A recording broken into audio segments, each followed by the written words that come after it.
අපි මේ සීමාව ගන්න පොඩ්ඩක් හරිද? මේ සීමාව සාමාන්‍යයෙන් ඔයගලන්ට ඕනම සීමාව ගන්නක බිංදු බිඳුවක් එන නිසා තමයි අපි මේකේ සීමාවක් ගන්න වෙන්නේ. එතකොට අපි මේ නිකන් ආදේශ වල බලමු. cos බිඳුව එකයි. ඒතර එකකින් එකක් බිඳුවයි. මෙතන එකකින් එකක් බිඳුව වෙනවා.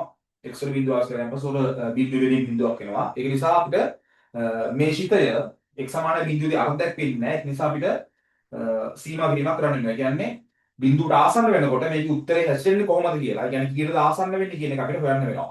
අපි සාමාන්‍යයෙන් මම මුලින් පොඩ්ඩක් මතක් කරොත් එහෙම මේ වගේ ත්‍රිකෝණමිතික පද ගෑවිලා නැත්තම් අපිට මෙන්න මේ වගේ ගණන් එන්නේ. මෙතන බිඳු විදි බිඳුවක් එනවා. x සමානයි 2 e කියන්නේ දෙකේ මේ අර්ධයක් වෙන්නේ නැහැ.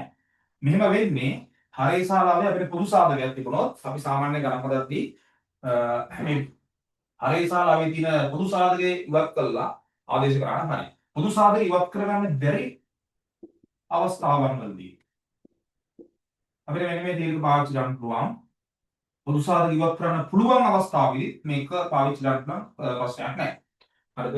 අපිට දැන් මෙතන 10 වෙනි බලය වගේ ආවොත් මේ පොදු සාධක ඉවත් කරන්න බෑනේ. දැන් මේ තීරක අපි ඔප්පු කරන්නේ බහුපද සිට විදිහට බෙදලා පොදු සාධක ඉවත් කළා තමයි. හරිද? එහෙමනම් ත්‍රිකෝණමිතික පද ගෑවිලා නැත්තම් කෙලින්ම පොදු සාධක කපලා දාලා සීමාවක් කරන් හරි. ඒ කියන්නේ දෙකට ආසන්න ගාන හරි දෙකට ආසන්න කරනවා කියන්නේ දෙක ආදේශ කරනවා. එතකොට අපිට ආසන්න උත්තරයක් එන්නේ. ආසන්න වෙන උත්තරය තමයි එන්නේ. එතකොට ඊට පස්සේ ත්‍රිකෝණමිතික පදයක් තිබුණා.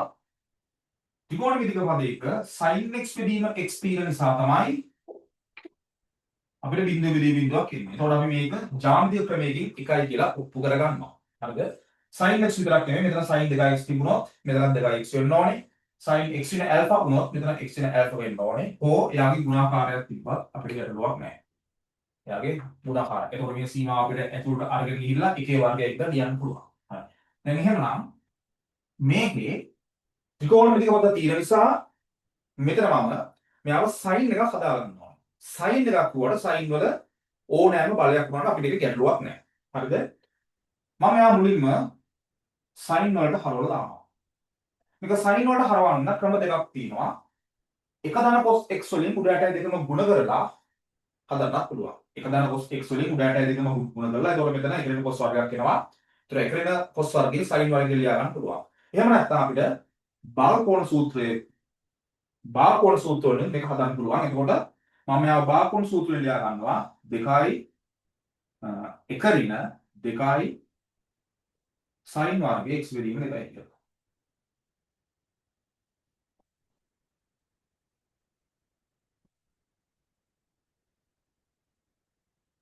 එකට එක කැපෙනවා කැපිලා ගිහිල්ලා 1 1 කැපෙනවා ඒකට ඍණයයි ධනයි ධන දෙකේ දෙක ඉලක්කමම එළියට ගන්නවා.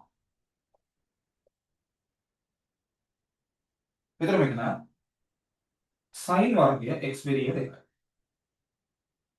එහෙමනම් දැන් ඕගොල්ලෝ හොඳට තියා ගන්න ඕනේ ලවයේ අපි අර තියරි එකට දාන්න තමයි sin වලට හරවගත්තේ. හැම ඉස්සෙම ත්‍රිකෝණමිතික පද තියෙනවා නම් sin වලට හරව ගන්න බලන්න.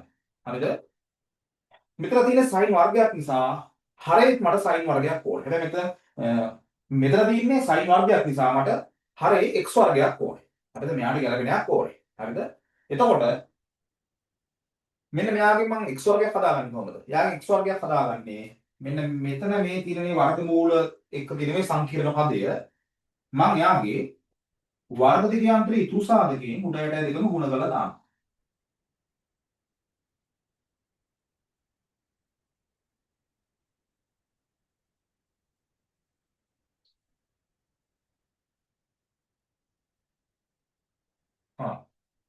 දැන් එතකොට මේ දින වර්ග දෙකන්තරයේ සාධක මෙන්න මේ පදේ වර්ගය ඍණ මේ පදේ වර්ගය. එතකොට ඒ දෙන සුළු එක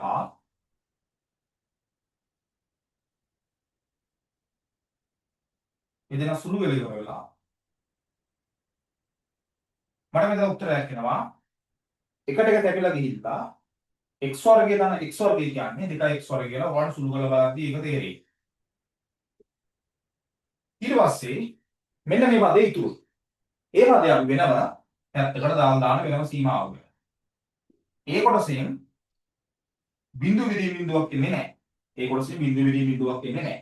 ඒ නිසා අපිට ඒකට කෙලින්ම බිඳුව ආදේශ කරලා දාන්න පුළුවන්. ඒක නිසා යාව පැත්තකින් තියන්න. අවුල දාන කෙනාව අපි තියරි එකෙන් හදනවා. අවුල දාන කෙනාවම වෙනම ගල්ලා අරගෙන තියෙනවා. මෙතන දෙකේ ලක්ෂණ කැපෙනවා. ඊට පස්සේ මම මෙන්න මේකෙන් වර්ගයක් ගන්නවා එළියට.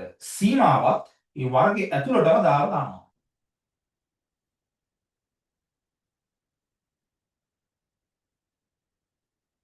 සීමාවත් ඒ ඇතුළටම දාලා දැම්මා. ඊට පස්සේ මෙතන අර අනිත් පදේ ලියන්න ඕනේ.